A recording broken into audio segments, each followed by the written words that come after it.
반장들 반가워요. 우리 양 반장은 주말에 뭐하고 놀았을까요? 자, 6월 25일 정치부회의 시작합니다.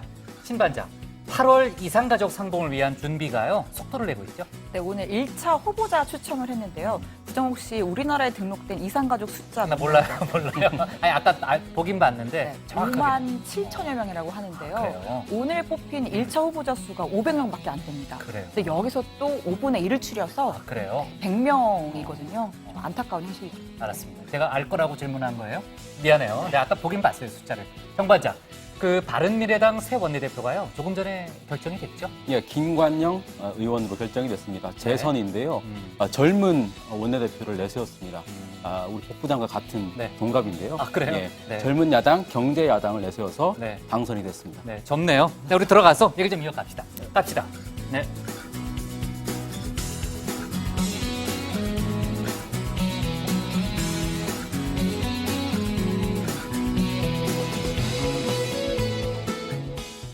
네, 반장들 자리에 앉았으면 정치부회를 시작하죠. 4.27 정상회담 이후 본격적인 관계 복원에 나선 남북이 이제 경제 협력에 속도를 내고 있습니다. 남과 북이 내일 철도 분야, 그리고 이번 주 목요일에는 도로 협력 분과 회의를 열고요. 다음 주 수요일인 7월 4일에는 산림 협력 회의를 엽니다. 그러니까 남북 정상회담 이후에 그동안 장성급 군사회담, 오늘 뭐 대령급 회의도 있었고요. 또 체육회담, 적십자회담이 잇따라 열렸는데 이제는 경제협력 쪽으로 중심 이동이 되는 듯한 분위기고요. 특히 북한의 철도, 도로를 현대화하고 남북 간의 교통망을 연결하는 게 현재 문재인 정부가 구상하고 있는 한반도 신경제 구상의 어떤 핵심으로 지금 여겨지고 있잖아요. 다만 이번에 이제 미국이요, 북한에 대한 경제 제재를 연장한 것처럼 국제사회의 대북 제재가 유지되고 있기 때문에 한계는 있습니다. 당분간은 아이디어를 좀 구체화하는 그런 단계에서 논의가 좀 될 걸로 일단 보이고요. 자세한 얘기는 신 반장 발제 때 알아보는 걸로 하겠습니다.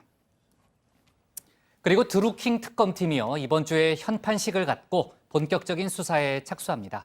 관련해서 오늘 이주민 서울경찰청장이 기자간담회를 가졌는데 그 얘기를 좀 들어보면요, 현재까지 44명을 피의자로 입건했고 4만 7천여 쪽의 수사 기록을 포함한 일제의 자료를 조만간에 특검에 넘길 예정이다라고 밝혔습니다.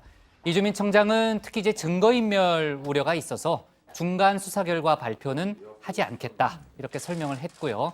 이른바 드루킹 일당 등이 지속적으로 증거인멸 또 말맞추기를 시도하고 있기 때문에 그 수사 상황을 구체적으로 공개하는 것은 바람직하지 않다라고 판단했다는 게 이제 경찰의 설명입니다.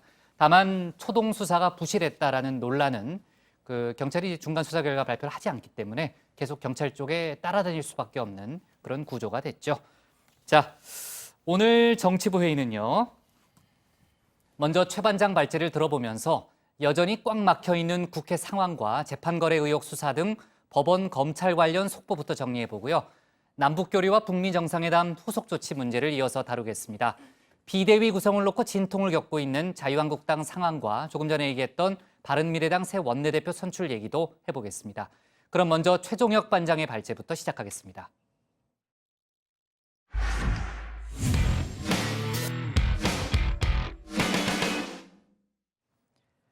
여야가 한 달 가까이 표류하고 있는 국회 후반기 원구성 관련해서 이번 주부터 본격적인 협의에 나설 걸로 보입니다. 지방선거 이후 어수선한 야당 내 분위기가 채 가시지는 않았지만은 산적한 민생 현안과 검경 수사권 조정안 등 굵직굵직한 이슈들이 산적해 있죠. 오늘 최 반장 발제에서는 정상화 국면으로 접어들 움직임을 조금씩 보이고 있는 국회 상황을 짚어보고 재판거래 의혹 소식 등도 집중적으로 다뤄보겠습니다.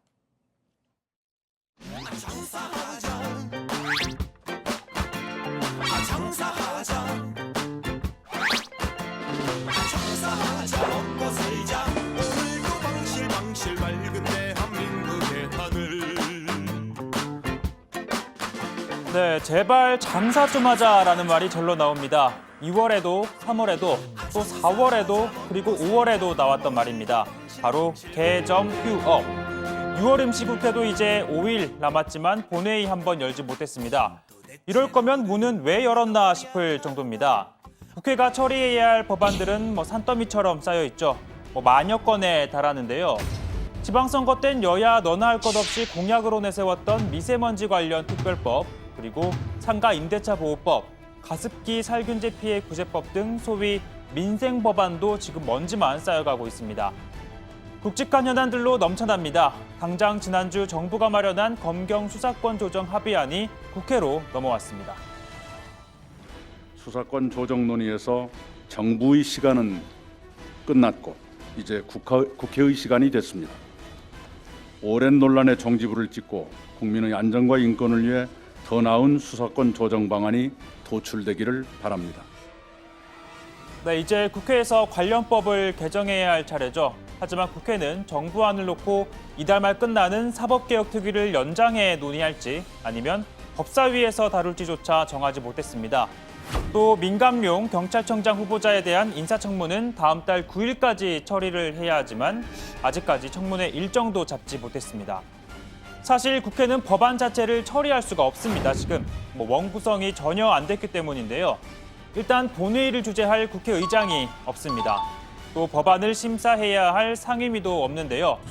이렇게 위원 정수만 있을 뿐 정당별 위원을 몇 명씩 나눌지도 위원장도 없습니다. 전반기 국회가 끝난 5월 30일부터 현재까지 대한민국 입법부는 공백이었던 겁니다. 국회 정상화를 위해서는 따라서 원 구성이 급선무인데요. 야당이 지방선거 참패로 혼란에 빠져 있던 만큼 민주당도 야당의 사정을 알기에 야박하게 못했다라고 했었는데 야당도 사태의 심각성을 깨닫고 협상에 나서겠다는 뜻을 밝혔습니다.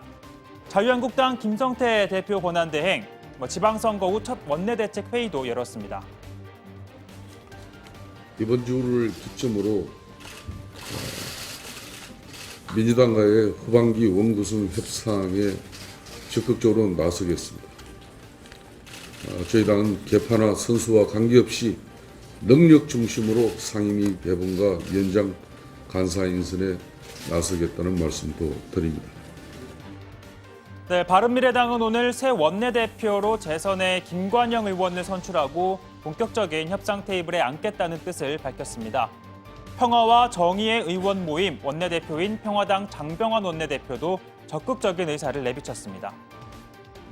구체적으로 최소한도 내일 서로 인사들 상견례를 한다면 27일부터는 원구성 협상을 시작해서 늦어도 7월 초에는 원구성을 마무리할 것을 제안을 합니다.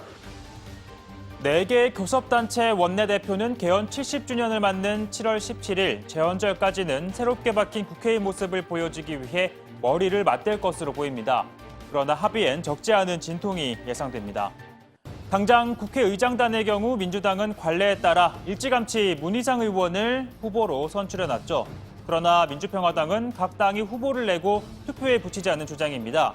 국회 부의장과 상임위원장 배분에 대한 이해관계가 얽혀있기 때문으로 보이는데요. 통상 국회 부의장은 원내 2당과 3당이 한 자리씩 맡는 게 관행이었습니다. 이에 따라 한국당은 무난하게 한 자리를 확보할 수 있습니다. 그런데 이 한 자리를 놓고서 바른미래당 그리고 정의당과 교섭단체를 만든 평화당이 주도권 다툼을 벌이게 된 겁니다. 그리고 상임위원장도 의석수에 따라 민주당 8곳, 한국당 7곳, 바른미래당 2곳, 그리고 평화와 정의의 의원 모임 1곳이어야 한다는 게 민주당의 입장입니다. 그러나 평화당은 2자리를 현재 요구하고 있죠. 또 각 당이 어느 상임위를 나눌지를 놓고도 이해관계가 엇갈리고 있습니다. 자, 이러한 가운데 민주당에서는 당권 레이스가 시작이 됐습니다. 가장 먼저 이분 전당대회 출마 의사를 밝혔습니다. 예, 지금 불만이 무엇이죠?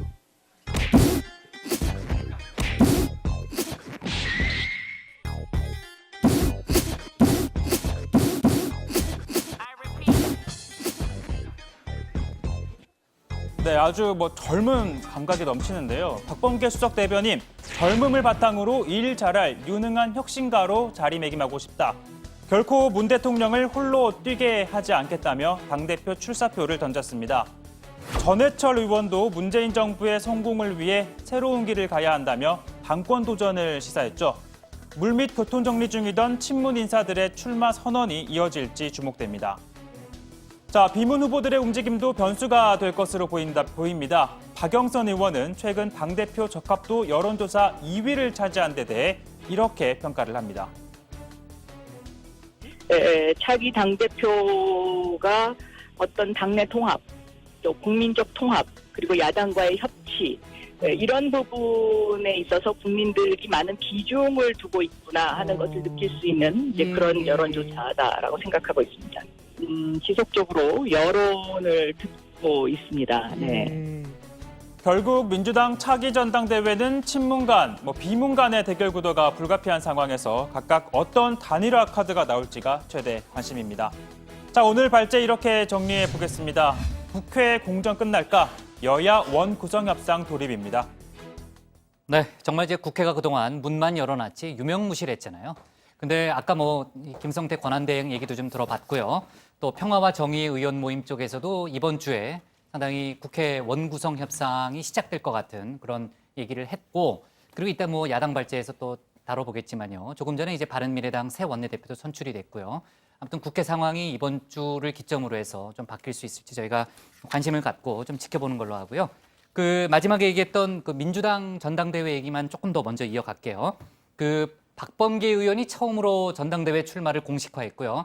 지금 민주당 당대표 선거에 점점점 열기가 좀 올라가고 있는 그런 상황으로 보이고요.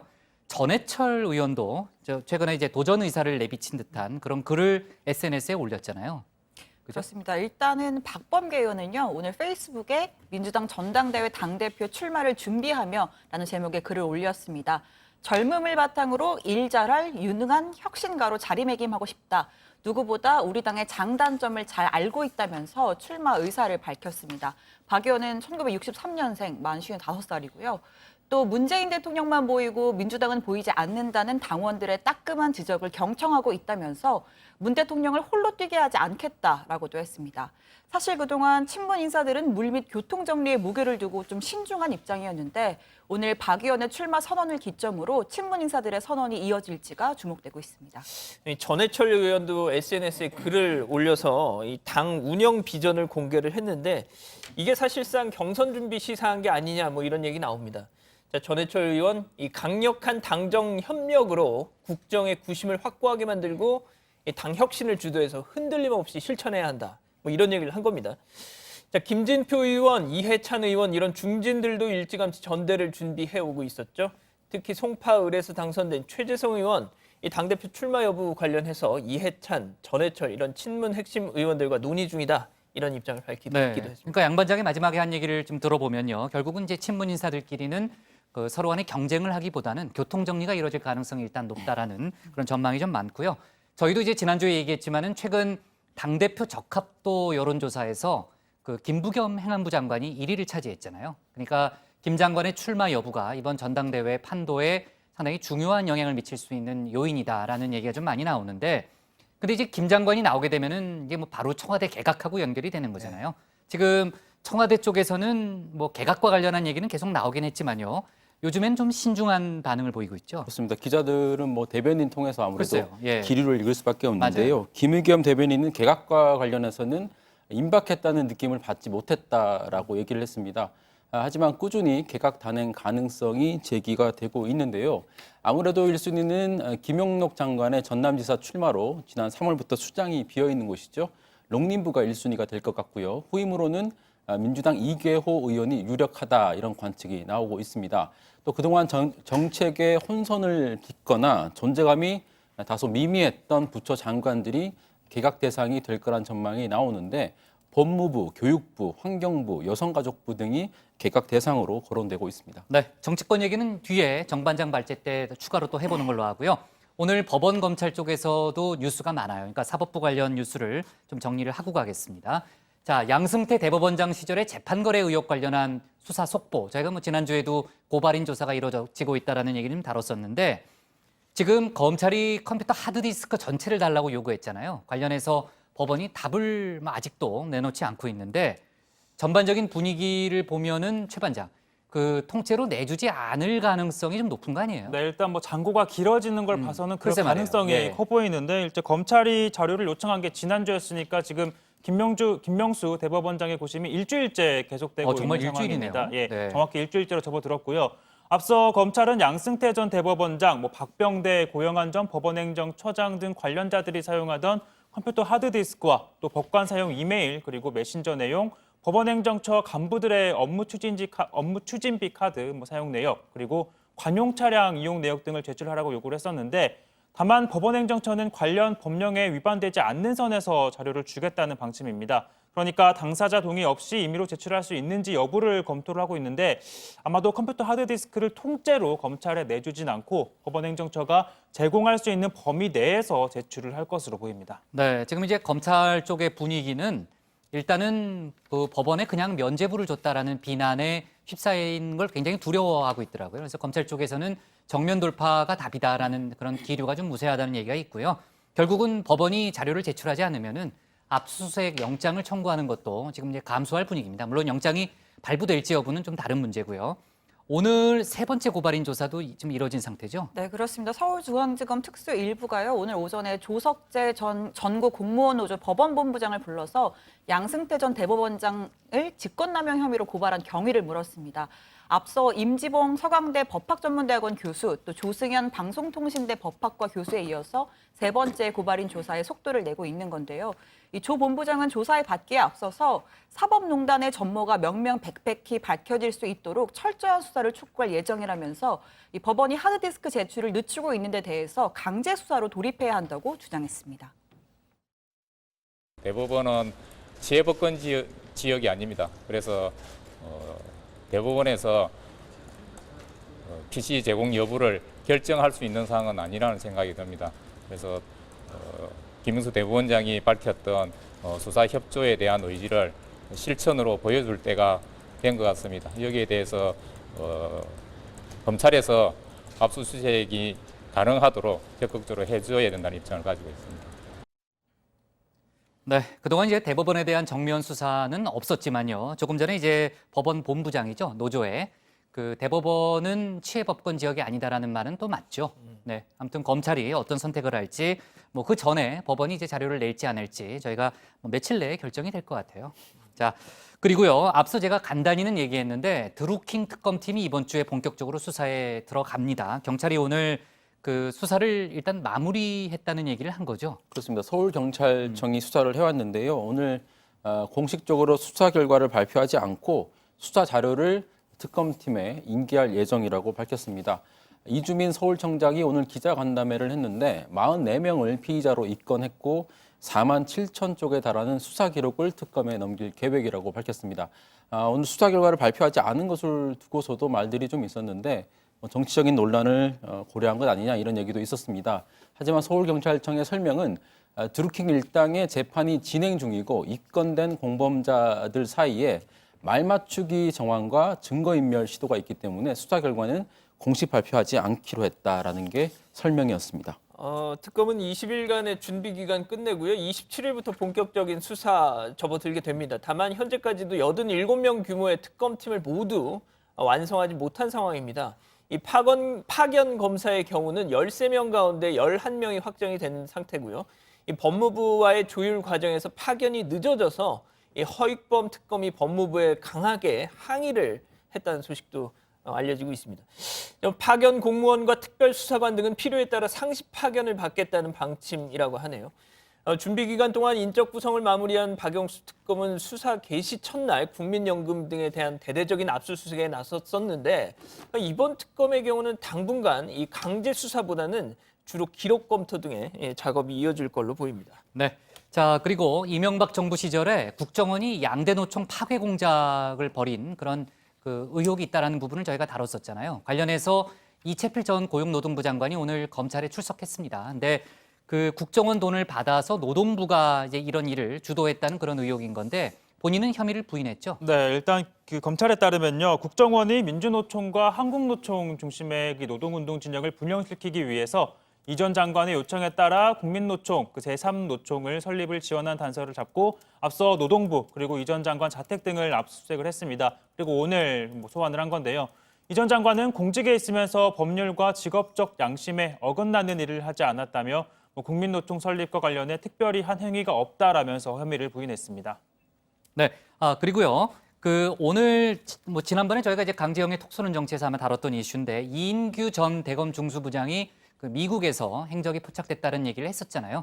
근데 오늘 이메일을 보내와서요. 이른바 논두렁식의 보도의 배후에 국정원이 있다는 주장을 다시 한번 했습니다. 특히 원세훈 전 국정원장이 당시 검찰총장에게 직접 연락을 했다. 이렇게 이인규 전 부장이 주장을 했죠. 네, 이 전 부장이 오늘 기자들에게 이메일을 보냈는데요. 대검 중수부가 노 전 대통령을 수사할 때 원세훈 전 국정원장이 임채진 당시 검찰총장에게 전화를 걸어서 고급식의 수수 사실을 언론에 흘려서 망신을 주는 게 좋을 것 같다고 요청했다라고 주장했습니다. 이 전 부장에 따르면 일주일쯤 뒤에 노 전 대통령이 박연차 태광실업 회장으로부터 고급시계를 받았다는 의혹이 KBS에 보도가 됐다고 합니다. 당시 이 전 부장은 원 전 원장의 고교 후배인 김영호 당시 행안부 차관 등과 저녁 식사를 하고 있었는데 이 보도를 접한 뒤에 욕설과 함께 원 전 원장을 강하게 비난했다고 주장했습니다. 구체적인 당시 대화 내용도 소개를 해줬는데요. 이 전 부장은 당시 국정원 간부들의 제안을 거절하고 야단을 쳐서 돌려보냈는데도 이런 파렴치한 짓을 꾸몄다. 정말 나쁜 X다. 원세훈 원장은 차관님 고등학교 선배 아니냐. 원 원장한테 내가 정말 X 자식이라고 하더라 뭐 이렇게 전해달라 말했다고 합니다. 이 전 부장은 또 여러 경로를 통해 이 보도 경위를 확인해 보니까 KBS 보도는 국정원 대변인실이 개입해 이루어진 것을 확인했다라고 했고요.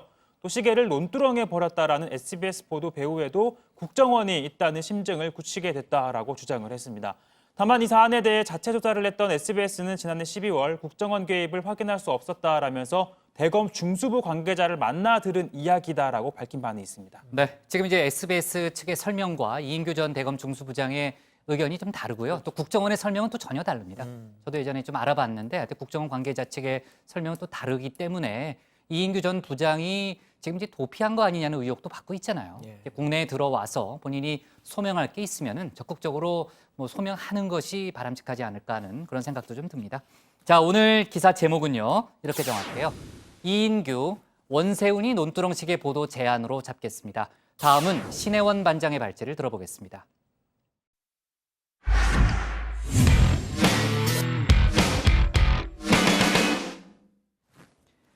이번 주에 미국 정부가 특정 요구 사항이 담긴 이른바 비핵화 시간표를 북측에 전달할 거라는 관측이 나오고 있습니다.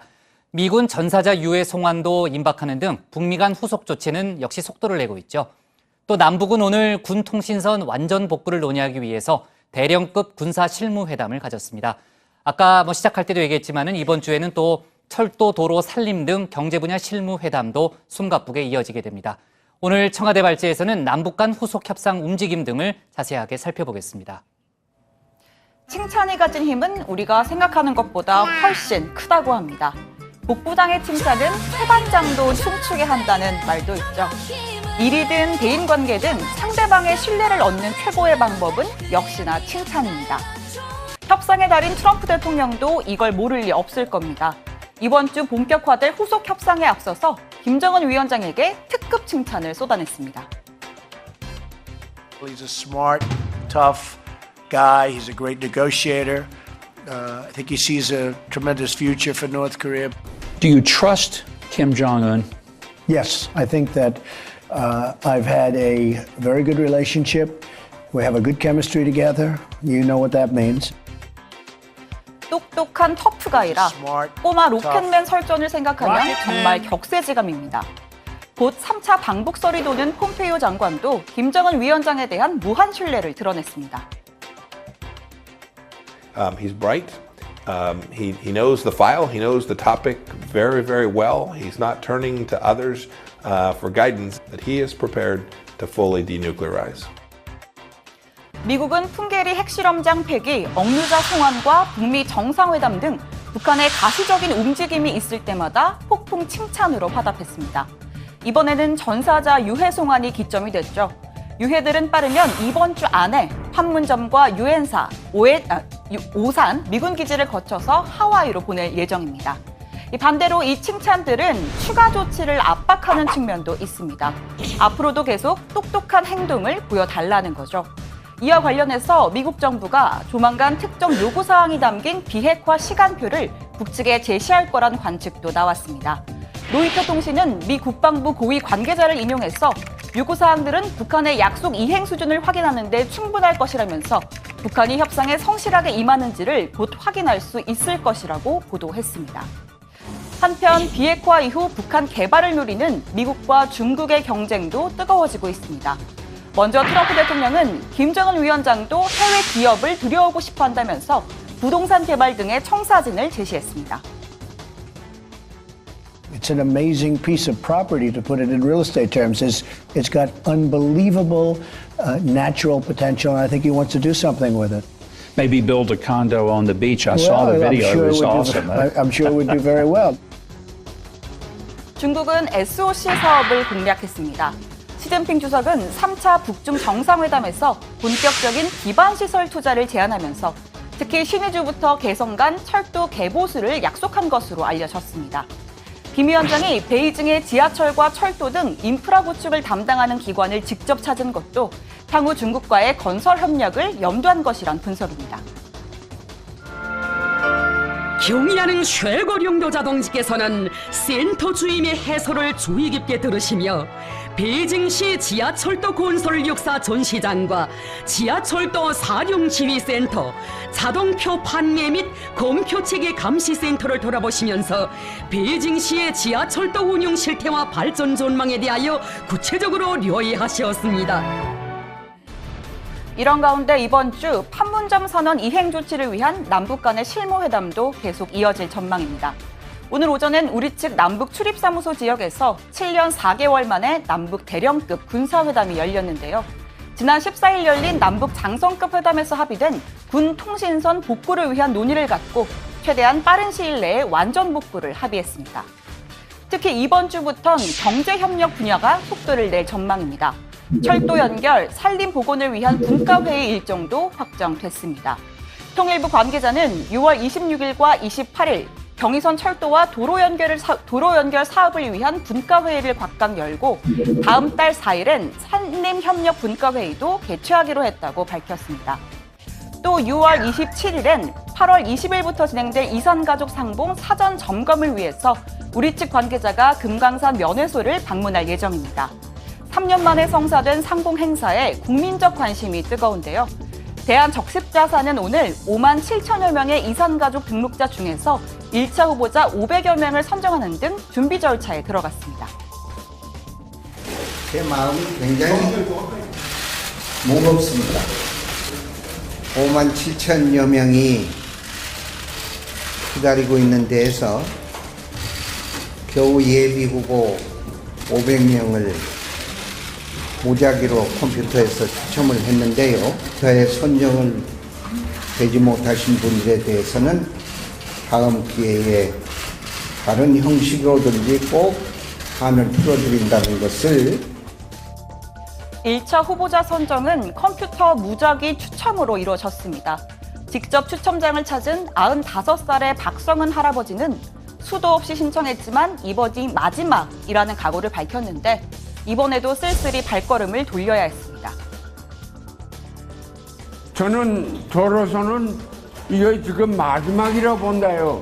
예. 제가 지금 몸이 상태가 좋질 않아요. 다들 주위에서는 내 친구들, 학교 동생들 다 죽었어요. 저거 95살인데도 여기까지 내가 오지 않았어요. 예. 하지만 여기서도 끝이 아닙니다. 다시 한번 후보자를 추린 뒤에 남북 간 생사 확인 의뢰서를 교환하고 최종적으로 100명을 추리게 되는데요. 5만 7천여 명 중 100명, 정말 턱없이 적은 숫자입니다. 이들은 상봉 행사 전날인 8월 19일 방북 교육을 받은 뒤에 이튿날 상봉 장소인 금강산으로 향하게 될 전망입니다. 오늘 청와대 발제는 남북 철도 도로 산림 회담 일정 확정, 협력 급물살로 정리하겠습니다. 신반장이 뒷부분에 다뤘지만요. 오늘 이산가족 상봉 예비 후보자 추첨식이 열렸습니다. 아까 박경서 회장도 상당히 마음이 무겁다 이런 표현을 썼고요. 지금 등록자 5만 7천여 명 가운데 500명을 1차 후보자로 뽑은 거니까 뭐라고요? 경쟁률이 100대 1이 넘었네요. 그렇죠? 마지막에 특히 이제 아까 박성은 할아버지인가요? 95살의 그 할아버지의 그 말씀이 정말 와닿네요. 안타까워요. 그죠? 네. 이산가족들 볼 때마다 진짜 가슴이 좀 먹먹해지는데요. 2015년 10월 이후에 3년 만입니다. 이산가족 상봉 드디어 성사가 됐는데 오늘 예비 후보자 추첨식이 열렸습니다. 대한적십자사 강당에서 열렸는데 먼저 인선위원회 회의를 열고 선정 기준을 정했는데요. 우선 고령자 순으로 연령대별 인원을 배정했는데 특히 90세, 90살 이상 고령자를 지난번과 마찬가지로 50% 배정했습니다. 이어서 가족관계에 따라서 부부, 부자, 부모 등 직계가족, 또 형제자매, 삼촌 이상 가족관계 순으로 가중치를 부여했습니다. 네, 오늘 추첨식 현장에는 단 2명의 이산 가족이 모습을 드러냈습니다. 시간이 흐르면서 건강에 이상이 생기는 가족들이 많아지면서 현장을 찾는 숫자도 줄어들었다는 게 적십자사의 설명이었고요. 가장 먼저 추첨장을 찾은 게 방금 발제에서 보신 평안북도 출신의 박성은 할아버지였습니다. 박 할아버지가 당첨 조회를 위해서 적십자사 직원들과 대화를 하는데 귀가 잘 들리지 않아서 이렇게 종이에 글을 적어서 의사소통을 해야 했습니다. 네, 그리고 황해도 신계군 출신의 이용녀 할머니도 현장을 찾았는데요. 이 할머니는 6.25 전쟁 당시 3살배기 딸을 친정에 맡기고 월남을 했다고 합니다. 할머니는 딸을 꼭 좀 찾아달라, 찾아주면 내가 한턱 내겠다며 딸이 살아있다는 소식만으로도 감사할 것이다. 살아있다면 깨물어주고 싶다라는 절절한 심경도 밝혔습니다. 아쉽게도 이 할머니도 후보자 명단에 이름을 올리지는 못했습니다. 나 살았나? 죽었으면 내가 잊어먹는데 살아있는 것 같아 자꾸. 그래서 요번에 좀 내 꼭 찾으려고 그래. 꼭 좀 찾아줘요. 기자분들 좀 찾아줘. 찾아주면 내가 한턱 낼게. 깊은 잠이나 들까? 내가 이렇게 세월이 오래 있어서 한 번도 걔 잃어먹은 적이 없어. 맨날 머릿속에 맨날 생각이 나 그렇게. 그게 얼마나 고생하고 살았을까. 누구한테 맞았나 죽지 않을까. 병들어 죽었나. 네, 정말 사연을 들을 때마다 안타깝습니다. 이용녀 할머니도 90살이시라는 얘기를 들었고요. 이상가족 상봉만큼은 꼭 정례화가 됐으면 하는 그런 바람을 갖게 되는데 양 반장, 이번에도 정례화 합의에는 도달하지 못한 거죠? 그렇습니다. 일단 단발성으로 하게 된 건데요. 오는 8월 20일부터 26일까지 금강산에서 상봉 행사 여는데 합의한 겁니다. 오늘 1차 후보자 500명 뽑았는데 이후 이 당사자들의 상봉 의사 그리고 건강 상태 확인 등을 거쳐서 다시 2배수로 압축을 하고요. 오는 7월 3일까지 북측과 생사 확인 의뢰서를 교환한다고 합니다. 자, 이후 7월 25일까지 서류를 교환한 다음에 최종 대상자 100명을 선정하게 됩니다. 자, 이렇게 상봉 하루 전날인 19일 방북 교육을 받고 이튿날 20일 상봉 장소인 금강산으로 가게 되는 일정이죠. 네, 좋습니다. 자, 이번 주에 남북 경제협력 논의가 본격적으로 시작이 되는 거죠, 정 반장? 그렇습니다. 통일부가 이 남북 고위급 회담에서 논의한 동해선과 경의선 철도 도로 연결 및 현대화 그리고 산림협력 분과회의 일정을 확정했다고 밝혔습니다. 철도협력 분과회의는 26일 판문점 내일이네요, 바로. 예, 그렇습니다. 내일 판문점 남측 평화의 집에서 열리게 되고요. 도로협력 분과회의는 28일 판문점 북측 통일각에서 열리게 됩니다. 우리 측은 김정열 국토교통부 차관을 수석 대표로 한 대표단을 구성할 예정이고요. 산업협력 분과회의는 오는 7월 4일 개최가 되는데 장소는 아직 미정입니다. 우리 측에서는 류광수 산림청 차장이 이끄는 3명의 대표단이 그리고 북측에선 김성준 국토환경보호성 부총국장이 이끄는 3명의 대표단이 나섭니다. 네, 이번 주 열리는 회담들은 군사회담, 체육회담, 적십자회담에 이어서 경제 분야로까지 협력 범위를 넓히게 된다는 데 큰 의미가 있습니다. 특히 경의선, 동해선, 경안선이 모두 연결이 되면 문재인 대통령의 한반도 신경제지도 구상에서 제시한 H라인 경제벨트의 물류 또 교통 토대가 완성이 될 수가 있고요. 또 현재 북미 간 체제 보장 및 경제 지원 협의에 맞물려서 전개가 된다는 점에서도 의미가 좀 있다고 보여집니다. 다만 아직 국제사회의 대북 제재가 여전한 상황이기 때문에 이번 회의는 실태 조사와 공동 연구 등에 대한 논의로 위주로 진행이 될 전망입니다. 문재인 정부 들어서 이제 민간 단체로는 처음 방북을 했던 6.15 공동선언 실천 남측위원회 대표단이 평양 방문 마치고 오늘 기자회견 열었습니다. 우리 측이 북측에 제안한 첫 번째 8.15 계기 일제 강제징용 33인의 유골 봉환 추진, 7월 중순경 금강산 또는 개성에서 청년 학생 대표자 회의 개최, 또 8월 중 통일 축구 대회 등에 대해서 북측이 긍정적인 검토를 하겠다 이렇게 입장을 밝혔다고 하는데요. 다만 이 8.15 공동 행사와 관련해서는 향후 이 남북 정세를 좀 고려를 해서 추가 논의하기로 했다는 겁니다. 또 여성, 노동, 농민, 청년 뭐 이런 분야별 사업도 논의를 했는데 7, 8월 중에 실무회담을 추진하는 방안도 검토 중입니다. 네. 자, 오늘이 이제 6.25 전쟁 68주년이잖아요. 이낙연 총리가 기념사를 했는데 유해 발굴 작업을 위한 그 협력을 서두르겠다 이런 얘기를 했죠, 최 반장. 네, 이낙연 총리는요 오늘 기념식에 참석해서 평화와 번영이야말로 국내외 참전 용사의 헌신에 대한 최고의 보답이라면서 6.25 전쟁 전사자 유해 발굴과 안치를 위해 북한과 협력하고 서두르겠다라고 밝혔습니다. 또 비무장지대의 유해 발굴이 시작이 되면 해외 참전 용사들의 유해도 함께 발굴할 수 있게 될 것이라고 덧붙였는데요. 현재 미군 전사자 유해 209 송환이 임박했고 또 남북 군사회담에서 비무장지대 평화지대화가 논의된 만큼 DMZ 내 남북미 공동 유해 발굴 사업이 회담 공식 의제로 채택될지도 주목이 됩니다. 이낙연 총리는 두 차례 남북 정상회담과 사상 최초의 북미 정상회담을 통해 한반도 비핵화와 평화체제 확립이 시작됐다면서 남북 상호 비방 방송이 중단되고 연합훈련이 유예되는 한편 장사정포의 후방 이전이 논의되고 있다라고 말을 했습니다. 정부가 이 장사정포 이전 논의를 공식적으로 거론한 건 처음인데요.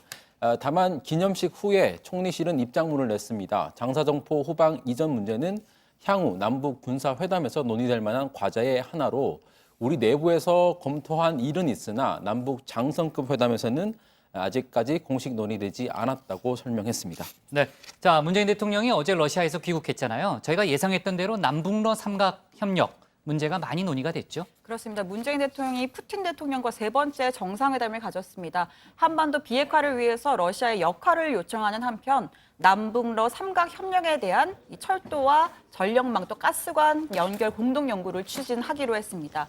또 서비스와 투자 분야에서 FTA 체결 협상 준비에도 착수하기로 했고요. 또 오늘 청와대가 문재인 대통령 방러 일정에 이른바 B컷을 공개했는데 먼저 22일 밤 크렘린궁에서 열린 국비 만찬장에 러시아로 귀환한 쇼트트랙 황제 빅토르 안 선수가 함께한 모습도 포착이 됐고요. 또 문재인 대통령이 멕시코전 경기를 집권했잖아요. 경기 전에 경기장에서 차범근 전 국가대표 감독을 만나서 대화를 나눈 사진도 공개를 했습니다. 청와대는 두 사람이 어떤 대화를 나눴을까 이런 질문도 같이 던지기도 했는데 경기 전이었으니까 작전 논의를 하지 않았을까요? 그렇겠네요. 푸틴 러시아 대통령이 이번에 또 늦었잖아요. 그죠? 50분 늦었다. 50분 또 지각했어요. 자, 내일 철도 협력이 있으니까 저희가 내일은 또 남북 간의 경제 협력 문제를 다시 한번 좀 속보를 다뤄보겠습니다. 자, 오늘 청와대 발제는요. 이렇게 정리할게요. 남북 철도도로 살림 경제협력 급물살로 잡겠습니다. 다음은 양원보 반장의 발제를 들어보겠습니다.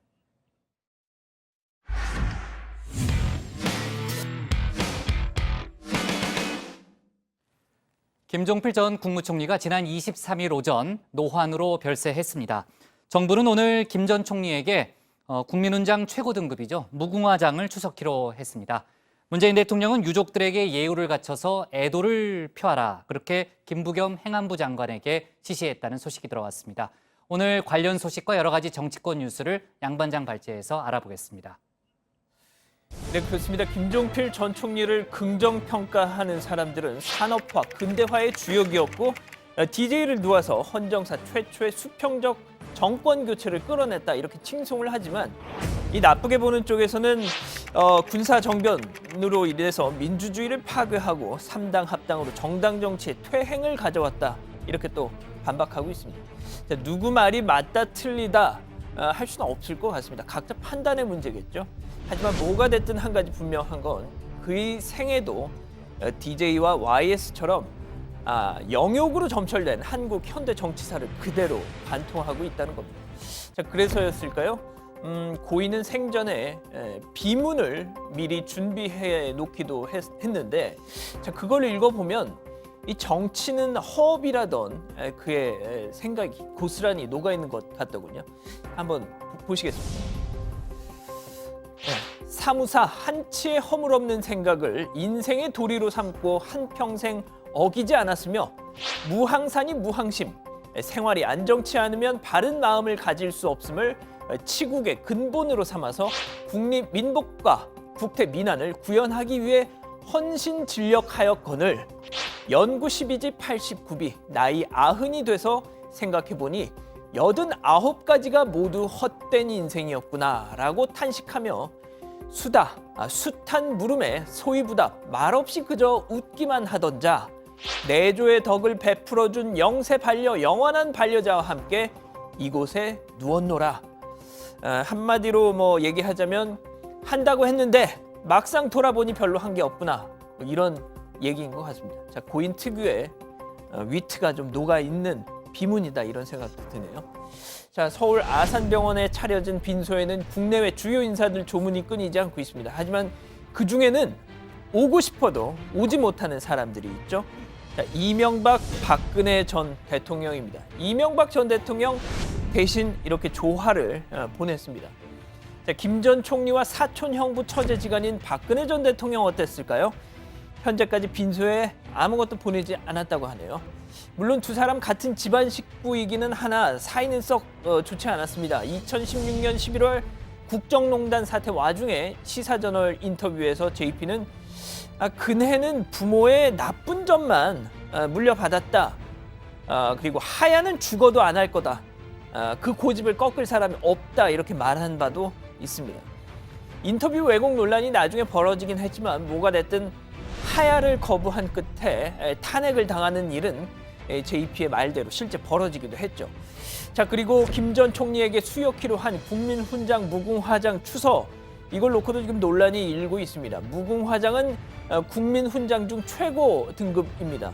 전직 총리들에게도 추서가 됐죠. 하지만 정치권 일각에선 5.16 군사정변의 주역에게 훈장 조선 안 된다, 이런 지적도 나옵니다.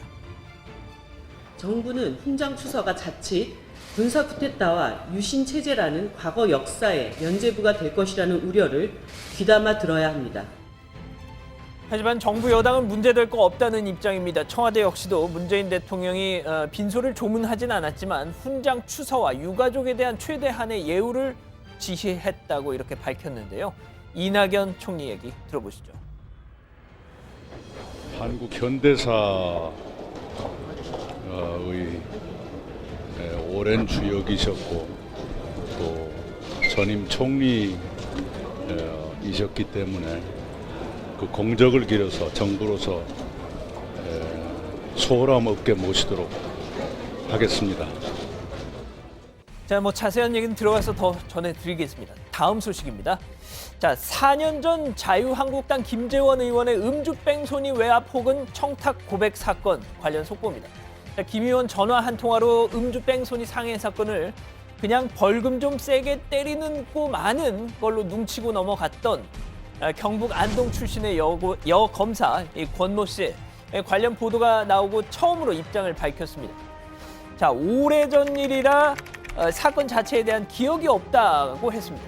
자, 김 의원 전화가 걸려온 시점이 13년 전인 2005년인데 그때는 자신이 막 부임한 초임 검사 시절이었다는 건데요. 초임 검사가 설마 그런 말을 했을 리가 없다고도 했습니다. 물론 본인이 언론에 직접 밝힌 게 아니고요. 자기 상관인 부장검사를 통해서 밝힌 내용입니다. 자, 권모 검사님, 이 보도가 터지기 전날 돌연 연차 휴가를 쓰고 출근을 안 했습니다. 오늘 휴가 끝나고 첫 출근해서 아마도 지금쯤 속이 까맣게 타고 있을 겁니다. 자, 오래전 일이라 기억이 없다. 초임 검사가 그런 말 했을 리 없다. 글쎄요. 권 검사님 말대로 막 부임한 초임 검사에게 검찰 선배이자 고향 선배인 현직 국회의원이 전화를 했다면, 만약에 저 같았다면 야, 검사가 되고 나니까 참 이런 전화도 국회의원한테 받는구나 하면서 상당히 깊게 기억에 각인됐을 법도 한데 그런 기억이 없다. 민주당 박주민 의원은요, 올해 그 국정감사에서 이 문제 확실하게 따지겠다고 예고했더군요. 권 검사님, 기억을 다시 한번 잘 되살려 보시기 바랍니다. 일 더 커지기 전에 말이죠. 오늘 준비한 소식은 여기까지입니다. 네. 자, 문재인 대통령이 그 유족들에게 예우를 갖춰서 애도를 표하라라는 뜻을 이제 전달을 했죠. 근데 원래는 문재인 대통령이 김종필 전 총리 빈소를 찾을 거로 또 한때 알려졌었잖아요. 근데 결과론적으로는 가지는 않았네요. 네, 청와대 핵심 관계자의 설명은 이렇습니다. 문재인 대통령은 취임 후에 직접 조문한 적이 없다라고 말이죠. 이 정치권 일각에서 김 전 총리의 훈장 추서에 반대하는 목소리가 나오고 또 청와대 홈페이지에도 비슷한 내용의 청원이 다수 등록된 것에 대해서는 여러 가지 의견이 있는데 고려해서 이런 결정을 내렸다고 이해해 주길 바란다라고 전했습니다. 또 국민훈장 무궁화장을 추석키로 한 데 대해서도 전직 국무총리 중 이영덕, 남덕우 전 총리는 별세 후에 박태준, 강영훈 전 총리는 별세 전에 이 무궁화장을 받았다라는 점도 밝혔습니다. 네, 일각에서는 문재인 대통령이 빈소 조문은 안 가더라도 명결식에는 갈 수도 있다. 뭐 이런 전망도 있더라고요. 네, 그렇지 않아도 오늘 빈소를 찾은 김부겸 장관에게 대통령의 연결식 참석 여부에 대한 질문을 했는데요. 청와대에 확인해달라라고 답했습니다. 또 훈장 추서의 근거가 되는 김 전 총리의 공적이 뭐냐라는 기자들의 질문에 대해 김 장관은 대한민국 정부를 책임졌던 국무총리 역할만 해도 충분히 노고에 대해 감사를 표시해왔다라고 했습니다. 또 문재인 대통령으로부터 정부를 대표해 가라는 얘기도 직접 들었다고도 했습니다. 네, 아까 이제 뭐 양 반장도 그런 얘기를 했지만요. 현재 김종필 전 총리 같은 경우 정말 한국 현대사를 뭐 좀 관통했다 이렇게 좀 볼 수 있는데 문재인 대통령하고의 접촉면이라고 그래야 될까요? 이게 좀 서로 겹치는 영역은 많지는 않죠. 그렇죠. 김 전 총리가 은퇴를 하고 나서 이제 문 대통령이 그렇죠. 공직 생활을 시작을 했거든요. 그래서 정치적으로 시기가 겹치진 않습니다. 그런데 지난 대선 전후로 김 전 총리가 문 대통령을 향해서 아주 인색한 평가를 했던 기억이 있습니다. 한 언론 인터뷰에서 문재인은 이름 그대로 문제다 뭐 이런 얘기를 했던가 하면 지난 대선 직전에는 홍준표 당시 자유한국당 후보 앞에서 문재인 같은 얼굴이 대통령이 될 수가 없는데 말이 되는 소리를 해야지라고 상당히 독설을 내뱉은 적이 있었습니다. 네, 지금 이제 김종필 전 총리에 대한 서훈을 놓고 갑론을박이 한창이잖아요. 아무래도 그 김 전 총리의 이력 때문이겠죠, 최 반장. 네, 지난 토요일 이낙연 국무총리가 빈소를 찾아서 훈장 추서 방침을 밝히면서 주말 내내 이 논란이 이어졌던 건데요. 결국 5.16 군사정변의 주역이었다는 점이 가장 클 겁니다. 특히 엉뚱하게도 이 논란을 가장 떠들썩하게 촉발시킨 사람은 정치권 밖의 인물이었는데요. 음식평론가죠. 황교익 씨가 그 소셜미디어에 김종필은 총으로 권력을 찬탈했고 또 독재 권력의 2인자로서 호위호식했다. 전두환도 훈장을 줄 판이다. 지긋지긋하다라는 내용의 비판글을 올렸죠. 네, 일단 서훈 논란은 차치하더라도요. 지금 이제 정치권 인사들은 여야를 가리지 않고 빈소를 찾는 그런 분위기죠, 양 반장. 그렇습니다. 여야 구분 없고요. 앞서 훈장 추서에 반대 입장을 냈던 정의당 지도부도 오늘 빈소를 찾아서 고인을 추도했습니다. 빈소를 찾은 정치인 중에 특히 눈길을 끈 사람이 이회창 전 총리였습니다. 1997년 대선에서 고인이 김대중 전 대통령과 손을 잡으면서 30만 표 차로 분루를 삼켰었죠. 때문에 이후에 내내 불편한 관계였는데 소감 한번 들어보시죠. 고인을 빼고서는 한국의 현대 정치사를 말할 수 없을 만큼 그분의 활동이 많았다 이렇게 생각합니다. 이제 모든 것 다 털어버리시고 먼저 가신 부인과 함께 편안히 잠드시길 바랍니다. 자, 한 기자가요, 고인과 한때 불편한 적이 있지 않으셨냐, 이렇게 묻자 이 전 총리 이렇게 답했습니다. 다 과거의 일이고 상가에 와서는 그런 얘기하면 예의가 아니라. 네, 김 전 총리가 일본 정계와 아주 막역한 관계였잖아요. 그래서 일본에서도 조문객들이 많이 온다고 그러더라고요. 네, 맨 먼저 아베 신조 일본 총리가 한일 관계에 초석을 마련한 분이 세상을 떠났다라면서 조의를 표했습니다. 나카소네 야스히로 전 총리도 오랜 친구를 잃어서 너무 슬프다라고 했는데 나카소네 전 총리는 아들 히로부미 참의원을 대신 한국에 보내서 내일 연결식에 조사를 읽도록 했습니다. 또 오자와 이치로 자유당 대표도 오늘 빈소를 찾을 예정이라고 하고요. 일본 언론들 역시 일제히 주요면에 별세 소식을 전했다고 합니다. 네, 조금 전에 아베 신조 일본 총리 얘기도 좀 전했지만요. 일본에서 관심을 많이 갖는 이유 중에 하나는 역시 이제 한일 국교 정상화를 주도했던 그런 인연 때문이 아닐까 싶고요. 또 또 역설적으로 그 문제 때문에 내내 논란의 중심에 서 있었잖아요. 그렇습니다. 1962년이었습니다. 오히라 마사요시 일본 외상과 회담을 해서 대일 청구권 자금 협상을 통해 국교 정상화 단초를 마련했죠.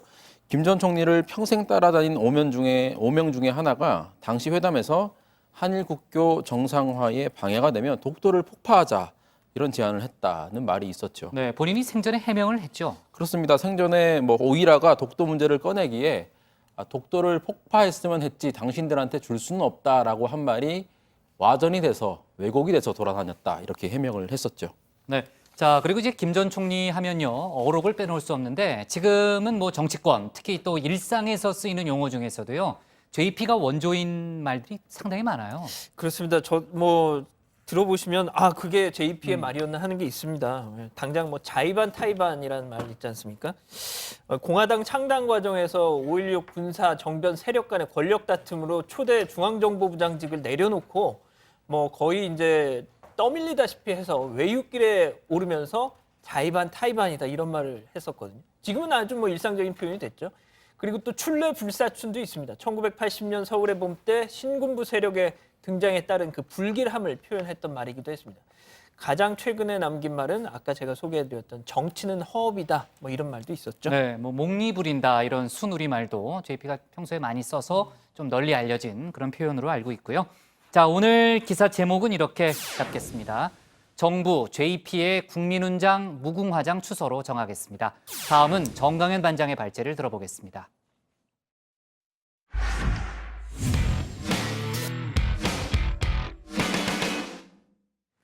자유한국당이 혁신 비대위 출범을 위한 준비위원회를 오늘부터 가동하기 시작했습니다.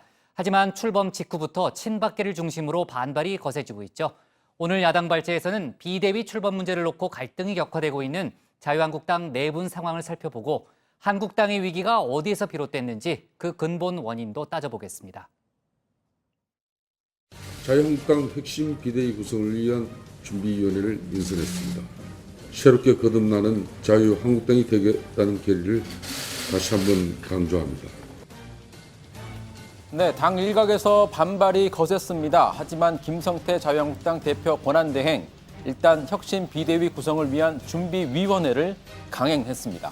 자, 위원들 면면을 한번 보시죠. 배현진 전 후보도 보이고요. 또 초재선 모임의 간사들도 눈에 띕니다. 전직 언론인, 학계, 청년 대표 등 나름대로는 균형을 갖췄다는 평가가 나옵니다. 위원장을 맡은 안상수 의원, 비대위원장 인선에 만전을 다하겠다고 밝혔습니다. 자, 그런데 일종의 과도 체제인 비대위 준비위는 출범부터 흔들리고 있습니다.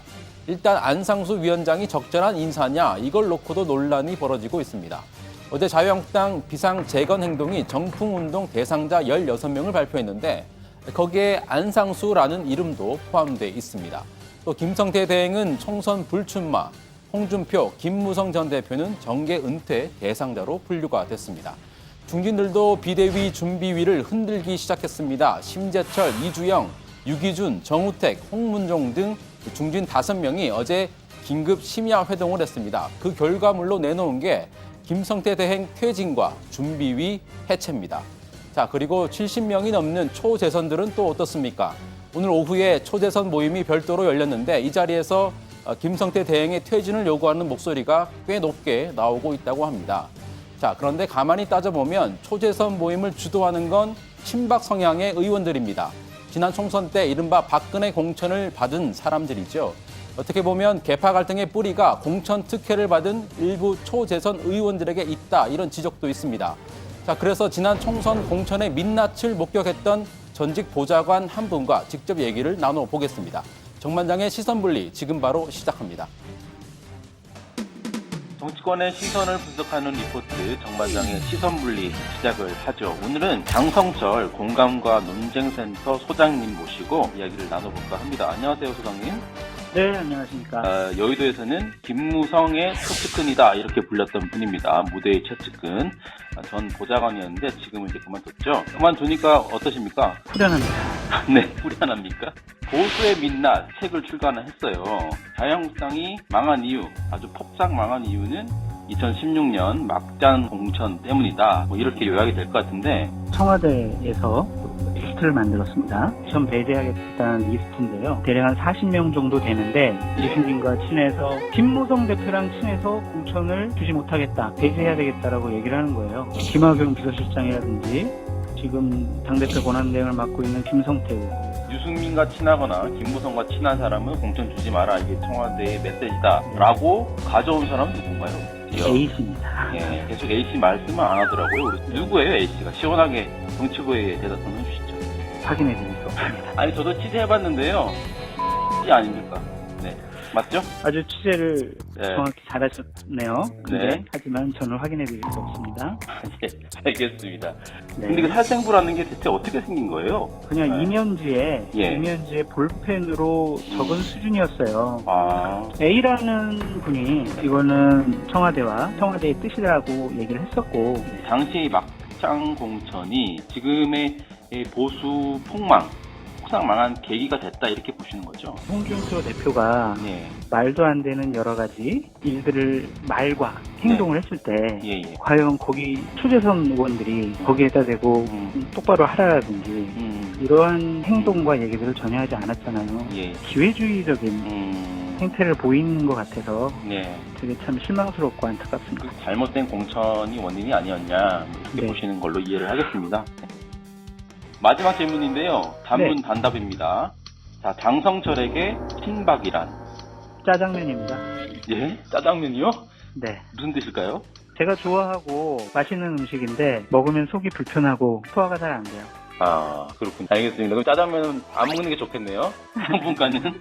네. 아무튼 뭐 책 내셨는데 앞으로 국회 밖에서 좋은 정책 제안 해주시고 그렇게 도움 주셨으면 좋겠습니다. 예. 열심히 노력을 하도록 하겠습니다. 예, 지금까지 장성철 공감과 논쟁센터 소장이었습니다.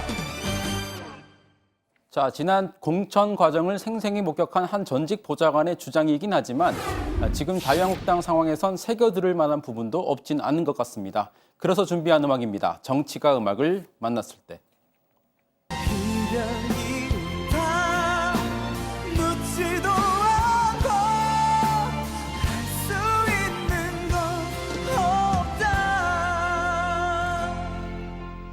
네, 박시환의 할 수 있는 건 없다입니다. 자유한국당 내분 사태 도무지 해법이 잘 보이지 않습니다.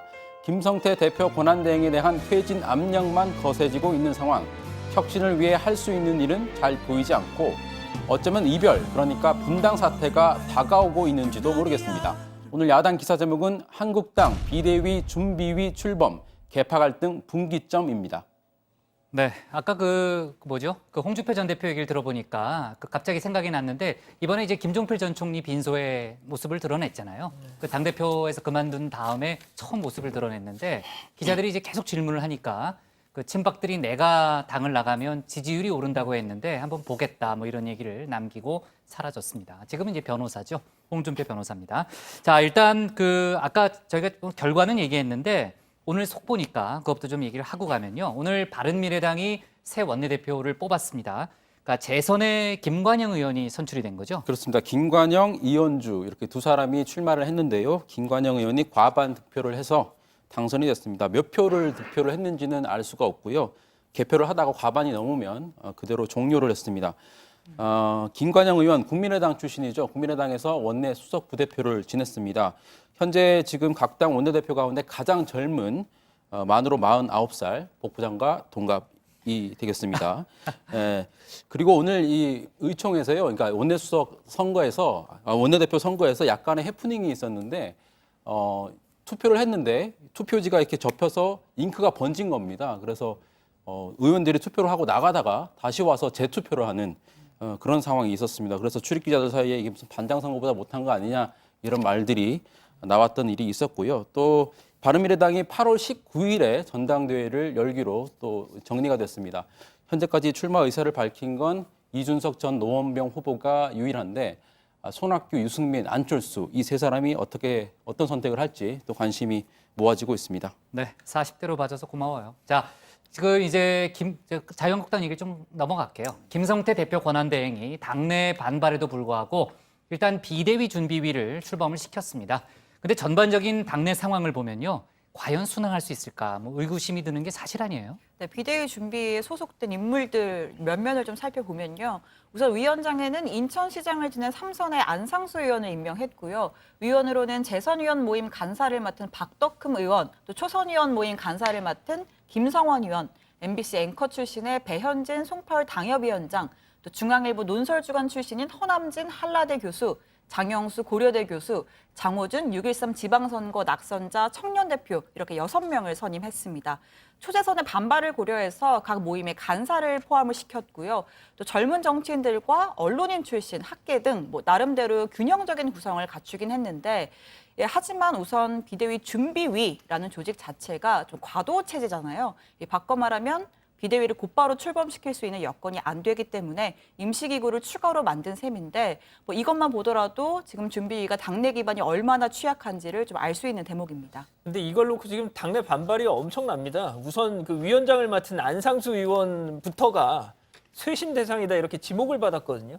어제 자유한국당 전현직 당협위원장 등으로 구성된 비상재건행동이라는 곳에서 정풍운동 대상자 16명 발표했는데 거기에 이 안상수란 이름이 포함되어 있습니다. 재건행동 측에서는 안상수 의원, 김성태 대표 권한대행, 홍준표 전 대표, 김무성 전 대표 이렇게 16명을 딱 찍어가지고 탈당, 불출마, 정계은퇴 대상자 이렇게 분류해서 발표했더라고요. 네, 뭐 전부는 아니겠지만 상당수 중진들이 또 김성태 대행의 쇄신 방식에 대해서 반기를 든 상태 아니에요? 네, 뭐 그야말로 4분 5열 상황인데요. 심재철, 이주영, 유기준, 정우택, 홍문종 이렇게 5명의 중진 의원들이 어제 긴급 심야회동을 했습니다. 그리고 그 결과물을 오늘 성명서 형태로 발표를 했는데요. 김성태 권한대행은 선거 패배의 책임을 지고 지금이라도 원내대표직에서 사퇴를 해야 한다라고 주장을 했고요.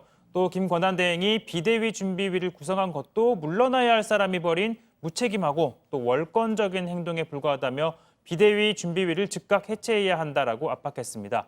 또 나경원 의원은 이 성명서에 이름을 올리진 않았지만 페이스북에 별도의 글을 올렸는데요. 김성태 원내대표의 신임 여부부터 물어야 한다며 사실상 사퇴 요구에 동참을 했습니다. 정 반장, 오늘 오후에요. 초재선들 모임이 있었잖아요. 그렇습니다. 무슨 뭐 의견이 나온 게 있어요? 아직 진행이 되고 있는데요. 아, 지금도요? 예, 네. 전체 의원 112명 가운데 초재선 의원이 75명입니다. 전체의 67%나 되죠. 그런데 조금 전 집중 발제 때 제가 장성철 전 보좌관과 통화도 하고 증언도 들으셨지만 사실 현재 초재선 가운데 상당수가 지난 총선 때 이른바 박근혜 공천을 받은 인물들입니다. 그래서 초재선 모임이긴 하지만 사실상 친박 성향 의원들이 주도하는 모임이라는 게 당내의 대체적인 시선입니다. 그래서 오늘 뭐 친박계의 반발을 가늠해 볼 수 있는 자리라고 할 수가 있는데 현재까지는 뚜렷한 결론 없이 아주 다양한 의견들이 나오고 있습니다. 김성태 대행에 대한 퇴진 얘기도 나오고 있고요. 비대위 구성과 그리고 조기 전대 관련한 의견들이 나오고 있는데 오늘 어떻게든 몇 가지 결론은 내겠다라고 지금 얘기를 하고 있기 때문에요. 제가 회의 끝나고 또 체크를 계속 해보겠습니다. 네, 좋습니다. 결론은 내일 또 다뤄야 되겠네요. 자, 지금 이제 전향적으로 비대위가 완성될 가능성은 없어요? 없다고 보긴 힘든데요. 일단 당내의 중립파 의원들을 중심으로 친박, 비박 간 계파 싸움을 비판하는 목소리 갈수록 커지고 있습니다. 비박계였지만 최근에 계파색이 옅어진 권영진 대구시장은 언론 인터뷰에서 지금 당내에서 나오는 것은 남 탓을 하는 책임 전가뿐이다. 지금 한국당 내 국회의원들은 스스로 혁신할 수 있는 자격이 없다고 지적하기도 했습니다. 네. 자, 지금 이제 비대위 준비위를 둘러싼 여러 가지 또 진통이 계속되고 있고 특히 이제 초재선 같은 경우는 75명이라고 그랬죠. 예. 네, 상당히 오늘 회의가 또 분수령이 될 것 같은데 결론은 이제 어느 정도 정 반장이 짐작하는 것 같긴 합니다만 다양한 의견이 나오고 있다니까 그 얘기는 내일 다시 한번 좀 해볼게요. 지금 또 비대위원장 인선 문제도 내일 같이 좀 다룹시다. 알겠습니다. 네, 좋습니다. 자, 오늘 야당 기사 제목은요 이렇게 갈게요. 한국당 비대위 준비위 출범 갈등 격화로 잡겠습니다.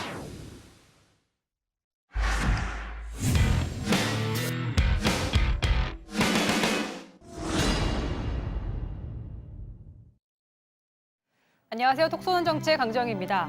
지난 24일에 있었던 러시아 월드컵 조별 예선 2차전 경기, 우리나라가 멕시코에 2대1로 패했습니다. 아쉬움은 남지만 스웨덴전에 비해서 선수들의 선전이 돋보였다는 평가를 받고 있는데 그런데 선수와 감독에 대한 비난뿐 아니라 그 가족들에 대한 비난까지 쏟아지며 논란이 일고 있습니다. 특히 멕시코전에서 반칙을 범해서 페널티킥을 내준 장현수 선수에 대한 비난이 집중되고 있는데요. 청와대 게시판에 관련 청원이 150건이 넘게 올라와 있습니다. 장 선수를 퇴출시켜라, 장현수 선수와 관련해 축구협회를 조사해라, 장 선수와 가족을 추방해라 등의 제목까지 등장했는데 악성 댓글에 시달리던 장 선수는 결국 SNS 계정을 비공개로 바꿨습니다. 그런데 문제는 선수뿐 아니라 가족들도 악성 댓글에 시달리고 있다는 건데요. 매 경기마다 좋은 수비를 보여줬던 골키퍼 조현우 선수도 멕시코의 위협적인 공격에 수비수들이 당황하자 포기하지 마라고 외치는 장면이 화제가 되기도 했는데요. 시합 전 인터뷰 때도 어떤 경기도 포기하지 않겠다는 결심을 내비쳤습니다. 경기 90분 하다 보면은 수비도 할 수 있지만 득점도 나온다고 생각을 하고 있어요. 그래서 저희 선수들도 끝까지 포기하지 않고 어느 팀이든 정말로 상대하다 보면은 저희도 충분히 이길 거라고 생각하고 있습니다. 네, 이 선수는 결혼해서 아이까지 둔 선수란 게 알려지면서 더욱 관심이 집중됐죠. 그런데 일부 누리꾼들이 아내 이희영 씨의 SNS에 딸의 외모를 비하하는 글을 남기자 이 씨는 결국 계정을 폐쇄했습니다. 이 씨는 아기가 나중에 글씨를 알게 되면 상처를 받을까 봐 700개 정도의 수년간 일상을 담은 일기와 같은 것들을 지우게 됐다고 밝혔습니다. 조 선수 역시 SNS 계정을 탈퇴했다고 합니다. 자, 그래서일까요? 임종석 대통령 비서실장 다음과 같은 글을 SNS에 올렸습니다. 차범근 감독 주문처럼 뒤집어버려라고 해주자. 그냥 즐겁게 놀게 해주자. 더 이상 우리 이쁜 선수들을 죄인 만들지 말자. 이런 내용을 적었습니다. 한편 우리나라와 멕시코전을 직접 관람한 문재인 대통령은 경기가 끝난 후에 선수들을 격려하기 위해 라커룸을 찾았습니다. 일일이 선수들의 손을 잡고 악수를 하기도 했고요. 손흥민 선수를 보자 포옹하고 등을 토닥였는데 손 선수 그야말로 정말 폭풍 눈물을 쏟았습니다. 문 대통령은 선수들이 최선을 다했다며 위로했습니다. 그래요, 뭐 많이들 아쉬울 텐데 그러나 최선 다했습니다. 그래서 된 거죠. 충분히 마지막 순간까지 포기하지 않는 그런 모습 보여줬고요. 또 아마 이번 대회에서 가장 훌륭한 골 우리 또 보여줬잖아요. 자, 이제 승패하고 상관없이 또 한 경기 더 남았고 또 세계 랭킹 1위 팀 아닙니까? 자, 끝까지 최선 다해주세요. 이런 가운데 대한축구협회는 한국과 멕시코 경기에서 오심이 있었다고 판단하고 국제축구연맹에 서한을 보내 공식적으로 유감 표명을 할 예정이라고 합니다. 멕시코전 때 기성용 선수가 멕시코 선수의 발에 걸려 넘어졌지만 반칙을 선언하지 않았죠. 그리고 이건 실점으로 이어졌습니다. 이번 월드컵 편파 판정에 대한 비난의 목소리가 큽니다. 축구협회는 재심이 현실적으로는 어렵지만 재발 방지 차원에서 공식적으로 문제 제기할 것이라고 합니다. 자, 오는 27일 우리 선수들 독일과 맞붙습니다. 어려운 경기 예상되지만 선수들 끝까지 최선을 다해주길 바라고요. 우리 팬들도 도를 넘는 비난은 자제했으면 좋겠습니다.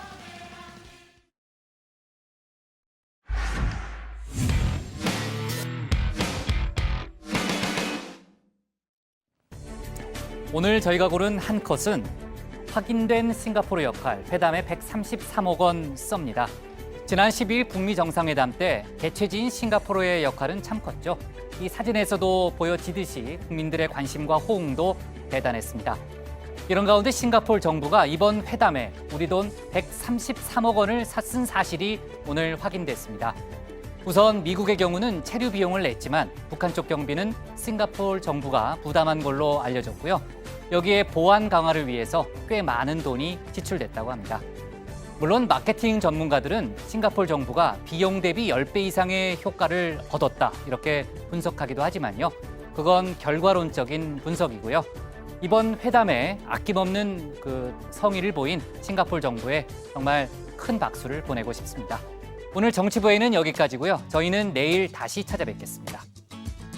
네, 고생했습니다. 뭐 별다른 속도는 없죠? 네. 내일 좀 챙겨서 합시다. 알겠습니다. 그래요. 자, 야근은 없잖아요, 우리 앞으로.